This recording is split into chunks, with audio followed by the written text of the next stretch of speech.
बिस्मिल्लाहिर्रहमानिर्रहीम। कल से हमने अपनी लिंग्विस्टिक सीरीज़ का स्टार्ट किया था और कल हमने उसमें लैंग्वेज की नेचर और डेफिनेशन को देखा था। आज की वीडियो में हम लैंग्वेज की कैरेक्टरिस्टिक्स को देखेंगे, उसकी प्रॉपर्टीज़ को देखेंगे, उसके डिज़ाइन फीचर्स को देखेंगे। ठीक है, यानी कि लैंग्वेज की खसूसियात क्या हैं उसको हमने वन बाय वन देखना है। तमाम ह्यूमन लैंग्वेजेस जो हैं उनमें मखसूस किस्म की कुछ खसूसियात कॉमन होती हैं। लिंग्विस्ट ने ये कैरेक्टरिस्टिक्स जो हैं इनको डिफ़ाइनिंग फ़ीचर्स ऑफ ह्यूमन लैंग्वेज बोला है। जो खसूसियात हर किस्म की लैंग्वेज में, चाहे इंग्लिश है, उर्दू है, पंजाबी है, हिंदी है, सराइकी है, उनकी कुछ खसूसियात कॉमन हैं। उन खसूसियात को लिंग्विस्ट्स ने क्या कहा है, डिफ़ाइनिंग फ़ीचर्स ऑफ ह्यूमन लैंग्वेज। ठीक है, ह्यूमन लैंग्वेज को डिफ़ाइन करने वाले फ़ीचर्स। अब ये जो फ़ीचर्स हैं ह्यूमन लैंग्वेज के, ये इंसान की लैंग्वेज को, इंसान की ज़बान को एनिमल क्राई सिस्टम से डिफरेंट बनाते हैं। यानी कि जानवरों की जो मखसूस किस्म की आवाज़ें हैं उससे ये हमारी लैंग्वेज को डिफ्रेंशिएट करते हैं। तो ये वाले जो फ़ीचर्स हैं इनको हम डिज़ाइन फ़ीचर्स कहते हैं लैंग्वेज के। अच्छा जी, पूरी दुनिया में वैरायटी ऑफ लैंग्वेजेस, मुख्तलिफ लैंग्वेजेस बोली जाती हैं। देखें, हर कंट्री में अलग अलग लैंग्वेज है और फिर उन लैंग्वेजेस को बोलने का स्टाइल भी अलग है। पाकिस्तान में ही देख लें तो उर्दू भी बोली जाती है, पंजाबी बोली जाती है, सिंधी बोली जाती है, बलोची बोली जाती है, कश्मीरी बोली जाती है और इसके अलावा पता नहीं कौन कौन सी लैंग्वेजेस बोली जाती हैं। तो उनके अपने मखसूस कुछ खसूसियात होती हैं। तो लेकिन कुछ खसूसियात ऐसी हैं जो सब लैंग्वेजेस में कॉमन हैं और ये जो कॉमन खसूसियात हैं सब लैंग्वेजेस में, ये हमें ह्यूमन लैंग्वेज किस तरह से काम करती है उसको समझने में हेल्प करते हैं। ऐसी खसूसियात जो सब लैंग्वेजेस में कॉमन है, जब हम उसको स्टडी करते हैं तो हमें पता चलता है कि ह्यूमन लैंग्वेज कितना वंडरफुल फिनोमेना है।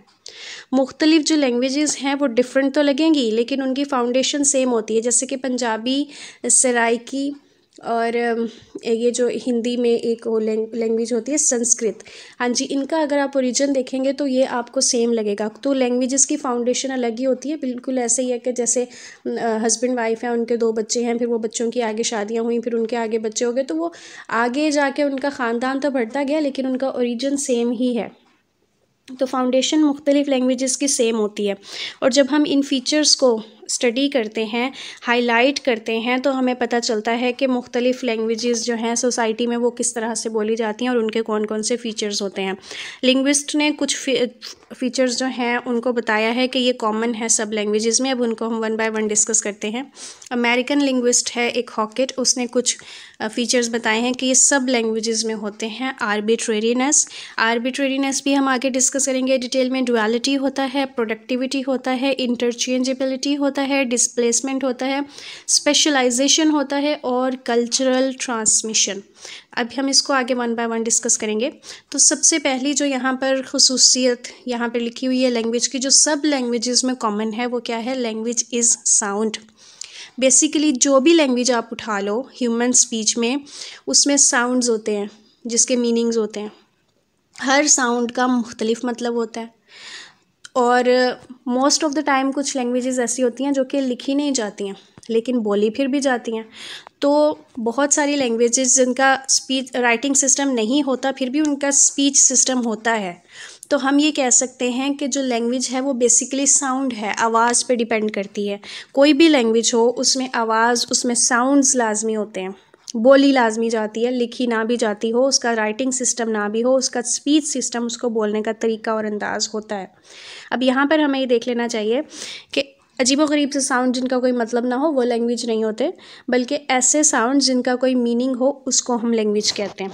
ठीक है, दूसरा जो फीचर है जो सब लैंग्वेजेस में कॉमन है वो है लैंग्वेज इज़ सिमेंटिक। सिमेंटिक का मतलब है हर लैंग्वेज का मतलब होता है, लैंग्वेज अपना मतलब रखती है। बेसिकली लैंग्वेज जो है ये कम्युनिकेशन का एक तरीका है, लोगों का आपस में बात करने का, इंटरेक्ट करने का एक तरीका है। और ये कम्युनिकेशन किस तरह से होती है? लफ्ज़ों से, फ्रेजेस से, सेंटेंसेस से। किसी भी लैंग्वेज में जब भी आप बोलते हैं, जिस तरह मैं आपसे बात कर रही हूँ तो मैं जो वर्ड्स बोल रही हूँ वो वर्ड मिलके आगे फ्रेजेस बना रहे हैं, सेंटेंसेस बना रहे हैं, पैराग्राफ्स बना रहे हैं। तो एक मतलब आपको कन्वे हो रहा है। सिर्फ ये फजूल सी आवाज़ें नहीं हैं जिसका कोई मतलब ना हो, बल्कि हर लफ्ज़ का एक मतलब है और वो आपको समझ में आ रहा है। तो ये जो मीनिंग्स हैं ये स्पीकर से लिसनर तक पहुंच रहे हैं हर वर्ड के ज़रिए। अब जो भी वर्ड मैं आपसे बोल रही हूँ आपको उसका मतलब समझ में आ रहा है। हम हर लैंग्वेज में उसके मतलब के हिसाब से बोलते हैं। अब जो मैं उर्दू में बात कर रही हूँ वो आपको समझ में आ रही है।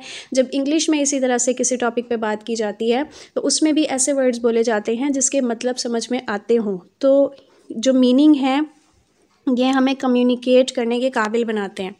इस तरह के जो इन्फॉर्मेशन जो होती है हमारे पास, जो भी बात हमने करनी होती है एक से दूसरे तक पहुंचानी है वर्ड्स के ज़रिए, और वर्ड्स की अगर कोई मतलब नहीं है तो फिर हमारी बात तो कन्वे ही नहीं हो सकेगी। अब मिसाल के तौर पे इंग्लिश में एक लफ्ज़ है होम, जिसका मतलब है ऐसी जगह जहाँ पे फैमिली रहती है। तो जब भी ये लफ्ज़ कहीं पे भी बोला जाएगा सुनने वाले को समझ आ जाएगी कि ये ऐसी जगह की बात हो रही है जहाँ पर फैमिली रहती है, घर। ठीक है, तो लैंग्वेज जो है सिमेंटिक होती है, उसका मतलब होता है, हर लैंग्वेज दुनिया में सिमेंटिक होती है, उसका कोई मतलब होता है। ये लैंग्वेज की दूसरी खसूसियत हमने देख ली। अब है आर्बिट्रेरी। आर्बिट्रेरी का मतलब है कि लैंग्वेज में जो भी कोई वर्ड है, अब फॉर एग्जांपल अगर केला है तो उसको केला क्यों बोला जाता है, इसके पीछे कोई लॉजिक नहीं है। जिसका जैसे दिल किया उसने वो नाम रख दिया और वो नाम आगे पक्का हो गया। तो ये रैंडम चॉइसेस पे बेस करते हैं वर्ड्स जो हैं लैंग्वेज के, कोई स्पेसिफिक सिस्टम या रीज़न नहीं है। हमें नहीं पता कि एप्पल को एप्पल क्यों कहते हैं, ऐसी कौन सी वजह जो उसको एप्पल कहते हैं, बनाना नहीं कहते। ये सिर्फ रैंडम चॉइसेस हैं। तो ह्यूमन लैंग्वेज में सिग्नल और मैसेज के दरमियान, यानी जो भी चीज़ है और जो उसका नाम है उसके दरमियान में कोई लिंक नहीं है। मेजॉरिटी केसेस में जो है सिंबल जो यूज़ किए जाते हैं वर्ड्स के लिए वो आर्बिट्रेरी होते हैं, बिला वजह ऐसी बस रख दिए बगैर किसी रीज़न के। हमारे पास कोई लॉजिक नहीं है कि लफ्ज़ किस तरह से सोसाइटी में क्रिएट किए, और ये भी लॉजिक नहीं है कि मिसाल के तौर पे जो फूलों खुशबूदार जो है ना पत्तियाँ, उनका मजमुआ जो कलेक्शन होता है उसको हम फ्लावर क्यों कहते हैं, हमें नहीं पता क्यों कहते हैं, बस रख दिया जिसने नाम रखना था और वही आगे पक्का हो गया। तो इस तरह का जो वर्ड्स का बनना है ये कल्चरल फिनोमिना है, यानी कि सोसाइटी में एक लफ्ज़ किसी ने बोल दिया, फिर वो आगे सुन के उसी को पक्का कर लिया गया और वो आगे से आगे फिर चलता आया। इसी वजह से हर सोसाइटी में हर लफ्ज़ के लिए डिफरेंट वर्ड्स होते हैं। मिसाल के तौर पर अगर एप्पल है तो उर्दू में उसको सेब कहा जाता है और इंग्लिश में उसको एप्पल कहा जाता है। डिफरेंट वर्ड हैं लेकिन चीज़ एक ही है। तो हर लैंग्वेज दुनिया की जो है वो आर्बिट्रेरी है, उसमें किसी भी चीज़ को नाम देने के पीछे कोई प्रॉपर लॉजिक नहीं मिलती हमें। इसी तरह अगली जो खसूसियत है लैंग्वेज की, जो हर ज़बान में पाई जाती है दुनिया की, जो कॉमन करेक्टरिस्टिक है वो है लैंग्वेज एक सोशल फिनोमिना है। सोशल फिनोमिना यानी कि जो सोसाइटी में बेस करता है। लैंग्वेज जो है ये अलाइव रहती है और प्रोग्रेसिव रहती है जब तक इसको बोला जाता रहे सोसाइटी में। किसी लैंग्वेज को हम बोलना छोड़ देंगे तो वो आहिस्ता आहिस्ता ख़त्म हो जाएगी। हम लैंग्वेज को सीखते हैं सोसाइटी में कम्युनिकेट करने के लिए। तो हर लैंग्वेज जो है वो सोशल और कल्चरल स्पेसिफिक है। यार सराइकी जो कम्युनिटी है वहाँ पर इंग्लिश बोलने वाले नहीं मिलेंगे आपको, और इंग्लिश कम्युनिटी में आपको पंजाबी लोग नहीं मिलेंगे, क्योंकि हर सोसाइटी का, हर कल्चर का जो भी एक उस वहाँ पर बोली जाने वाली, समझे जाने वाली लैंग्वेज है वो स्पेसिफिक होगी, डिफरेंट होगी। यहाँ पर हम ये भी देख सकते हैं कि हम पर्टिकुलर लैंग्वेज सीखते हैं, उर्दू, इंग्लिश, अरबी, इस वजह से नहीं सीखते कि हम कोई दुनिया में जब आए हैं तो हमें प्रोग्राम करके भेजा है कि आपने ये लैंग्वेज सीखनी, बल्कि जो सी लैंग्वेज हमारी सोसाइटी में बोली जाती है हम वही सीखते हैं। यार अंग्रेज़ का बच्चा जब पैदा होता है तो वो जो बड़ा होकर उर्दू नहीं बोलना शुरू कर देता, वो इंग्लिश बोलता है, और हम लोगों को इंग्लिश सीखने में सालों लग जाते हैं क्योंकि हमारी सोसाइटी में वो बोली नहीं जाती है, और हम उर्दू बड़ा फ्लुएंट बोल लेते हैं जो कि अंग्रेज़ों को समझ में नहीं आती है। तो हर लैंग्वेज जो है वो सोशल फिनोमिना है।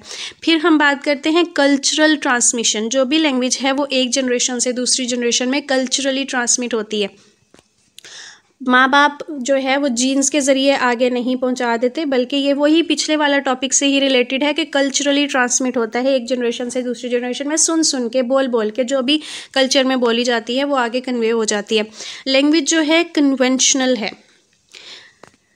कन्वेंशनल का मतलब है ऐसी चीज़ जिसका रिवाज हो, जैसा रिवाज है वैसे ही चल गया। ये दोनों तीनों जो पॉइंट्स हैं ना एक दूसरे से रिलेटेड हैं। लैंग्वेज जो है ये एक दिन में नहीं पैदा हो जाती, लॉन्ग हिस्ट्री होती है इसकी एवोल्यूशन की। तो लैंग्वेज जो है कन्वेंशनल है, जैसे चल रही है, जैसे उसमें तब्दीलियाँ आती रहती हैं वो लोग उसको उसी तरह से बोलते रहते हैं। कोई भी बंदा पर्टिकुलर लैंग्वेज के साथ पैदा नहीं होता, वो लैंग्वेज को सोसाइटी से सीखता है। हर लैंग्वेज के अपने ट्रेडिशन होते हैं और वो इसी तरह लोगों से सीखी जाती है। तो ये 2-3 पॉइंट्स जो थे, लैंग्वेज सोशल फिनोमिना है, कल्चरल ट्रांसमिशन है, कन्वेंशनल है, ये सारी एक ही बात करिए कि लैंग्वेज जो है वो सोसाइटी से ही सीखी जाती है।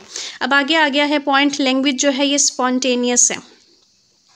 स्पॉन्टेनियस का मतलब लिंग्विस्ट ये कहते हैं कि लैंग्वेज जो है हमारी इस विश का रिज़ल्ट है कि हम अपने आप को दूसरों पर जो है ना एक्सप्रेस करना चाहते हैं, हम अपनी सोचें, अपने ख़यालात, अपने फीलिंग्स दूसरों से शेयर करना चाहते हैं, ये हमारे अंदर विश है, ठीक है। तो ये जो इस वजह से लैंग्वेज इस चीज़ का नतीजा है हमारी इस विश का। तो लैंग्वेज जो है ये स्पॉन्टेनियस है, इसकी कोई रीज़न नहीं है, बस बिला वजह ही हमारे अंदर ये विश है कि हम अपनी बात दूसरों तक पहुंचाएं। फिर आगे आ जाता है कि लैंग्वेज जो है ये लीनियर है।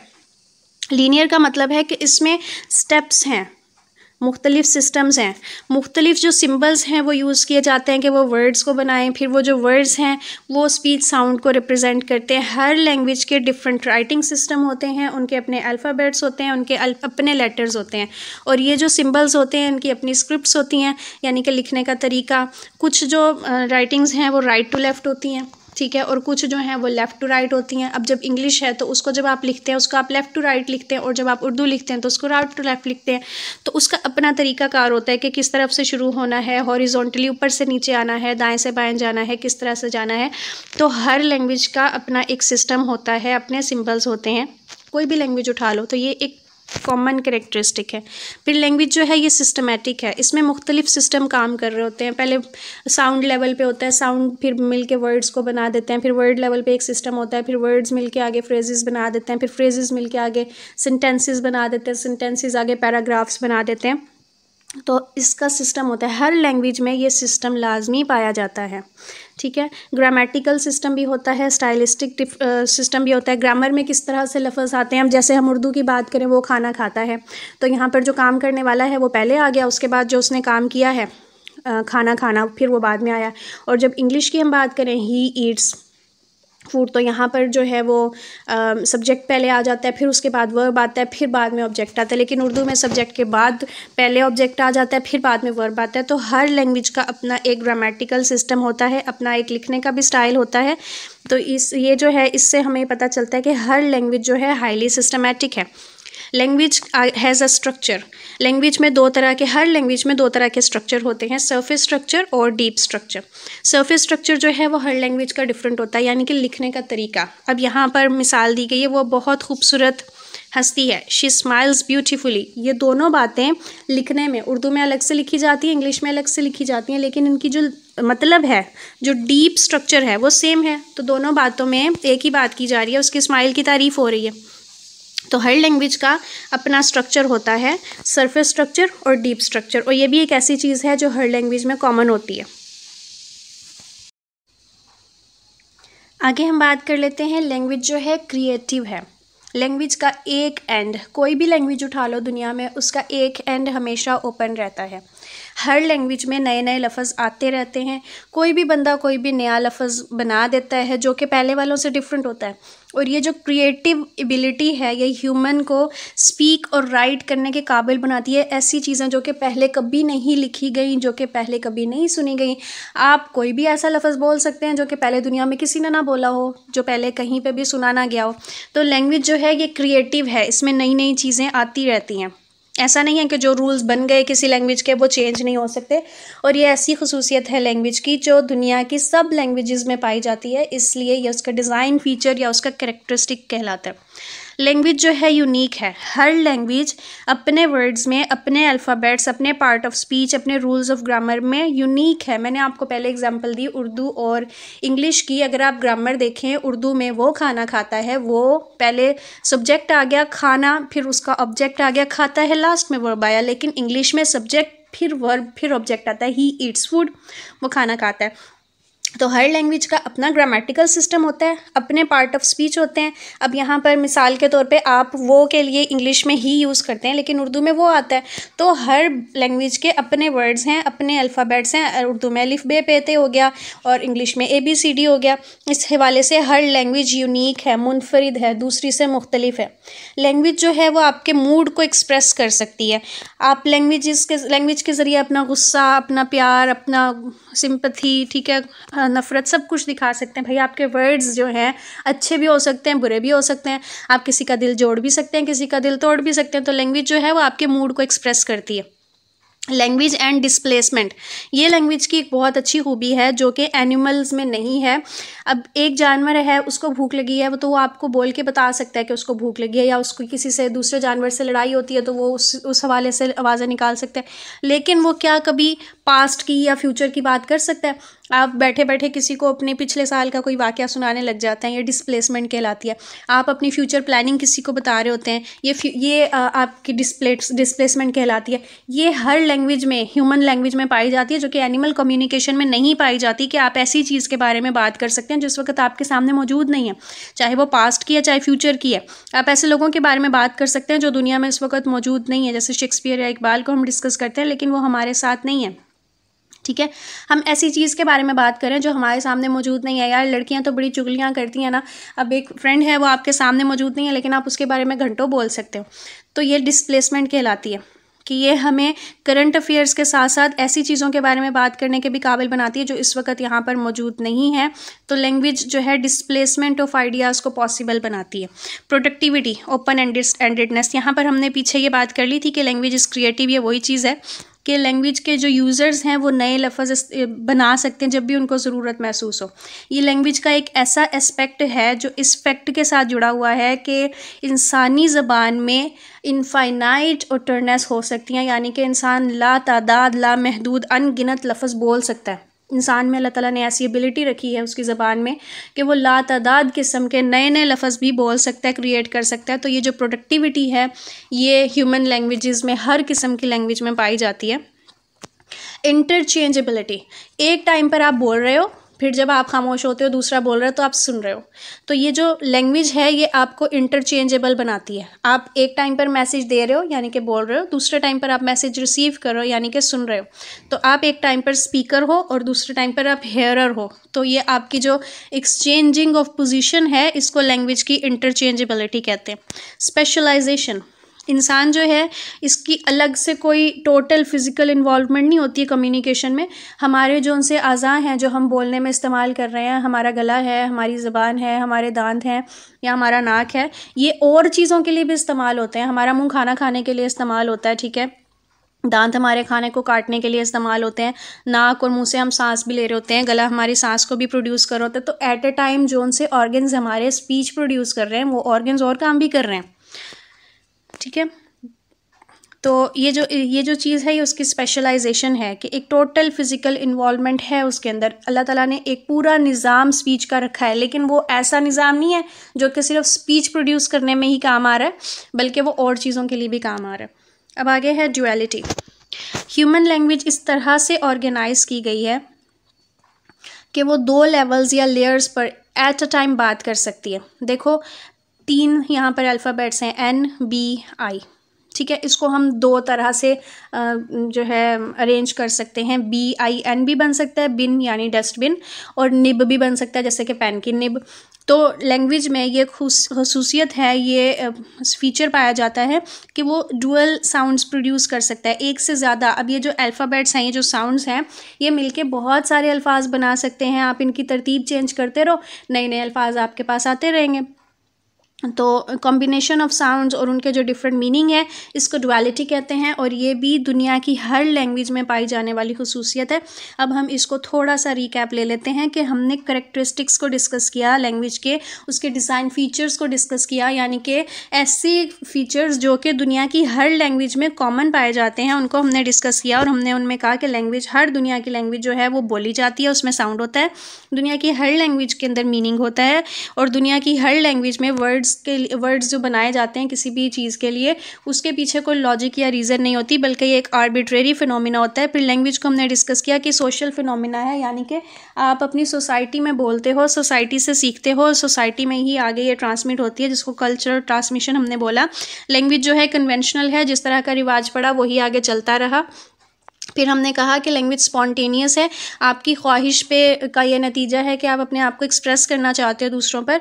और फिर इसके बाद हमने कहा कि लैंग्वेज लीनियर है, इसमें बहुत सारे स्टेप्स हैं, इसका राइटिंग सिस्टम है, इसके अल्फ़ाबेट्स हैं, इसके लेटर्स हैं। तो हर लैंग्वेज में जो है सीरीज़ ऑफ स्टेप है। और फिर इसके बाद हमने उसी चीज़ को और तरह से डिस्कस किया कि लैंग्वेज सिस्टमैटिक है, इसमें ग्रामेटिकल सिस्टम होता है, हर लैंग्वेज का अपना स्टाइलिस्टिक सिस्टम होता है। फिर उसके बाद हमने लैंग्वेज के स्ट्रक्चर की बात की कि हर लैंग्वेज में डीप स्ट्रक्चर भी होता है और सरफेस स्ट्रक्चर भी होता है। सरफेस स्ट्रक्चर यानी कि किसी बात को करने का अंदाज़ हर लैंग्वेज का डिफरेंट होता है, लेकिन मीनिंग हो सकता है कि वो एक ही कन्वे कर रहा हो। जैसे कि अल्लाहु अकबर है तो उसका मतलब है कि अल्लाह सबसे बड़ा है and Allah is the greatest. तो बात को करने के 3 अंदाज़ हैं, लेकिन बात एक ही है कि अल्लाह सबसे बड़ा है। तो ये 2 स्ट्रक्चर्स की बात हो गई।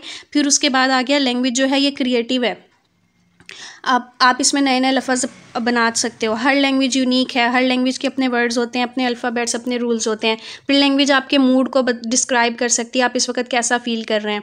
लैंग्वेज जो है ऐसी चीज़ों के बारे में बात कर सकती है जो उस वक्त उसके सामने मौजूद नहीं है, ठीक है। और प्रोडक्टिविटी पे बात कर सकती है, यानी कि लैंग्वेज में ओपननेस है। वही बात होगी कि नए नए फ़िक्रे, नई नई चीज़ें आप बना सकते हो। तो यहाँ से हमें पता चलता है कि इंसानी लैंग्वेज जो है वो इनफाइनाइट वर्ड्स बना सकती है। फिर इंटरचेंजेबिलिटी की हमने बात की कि हर लैंग्वेज बोलने वाला जो है वो एक टाइम पर स्पीकर भी हो सकता है और एक टाइम पर लिसनर भी हो सकता है। स्पेशलाइजेशन ये है कि अल्लाह ताला ने हर बंदे के अंदर इस तरह के फ़ीचर्स रखे हुए हैं कि इंसान का पूरा एक फ़िज़िकल सिस्टम इन्वॉल्व होता है कम्युनिकेशन में। फिर उसके बाद हमने डुअलिटी की बात की कि जो सेम अल्फ़ाबेट्स हैं वो मिलके मुख्तलिफ वर्ड्स बना सकते हैं। अगर सिर्फ आप उनकी तरतीब चेंज कर दो तो ये भी खसूसियत दुनिया की हर लैंग्वेज में पाई जाती है। आई होप आपको आज का लेक्चर क्लियर हो गया हो। कोई क्वेश्चन हो तो पूछ सकते हैं। दुआ में याद रखिएगा। अस्सलाम वालेकुम।